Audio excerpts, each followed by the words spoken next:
Hannah here with Delta and another quick tip. This one is all about cleaning your kitchen or bath faucet. Everybody likes a clean and shiny faucet, right? The good news is it's easy to keep them looking good, and you probably have everything you need already on hand. For general cleaning and maintenance, I recommend just using some soap and water. What you want to avoid is using any abrasive cleaner or an abrasive sponge. You don't need super strength cleaners with acids and scrubbing abilities to clean your faucet. My general rule, if you wouldn't use it to wash your car, don't use it on your faucet. You can check out our website for a list of approved cleaners. If your spray wand or spout starts to form what looks like a little bit of gunk, it's likely just that mineral buildup. You'll need to remove your spray wand. Don't worry, this is super easy. On some faucets, you can just remove your spray wand by simply unscrewing it. On this particular faucet, I have a tab that I need to push in, then spin it off. Before doing this though, I definitely recommend tying your spray hose in a loose knot.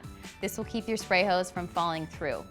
Hopefully with this tip that won't happen, but if it does, it's not the end of the world, it's just a little bit of a pain to feed it back through. Once your spray wand is detached, soak it in a small cup of white vinegar for about 30 minutes or maybe even less.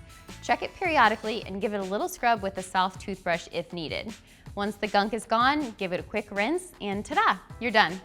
I should also note that only Delta faucets are equipped with these touch clean, soft rubber spray holes that allow you to easily wipe away calcium and lime buildup with the touch of a finger.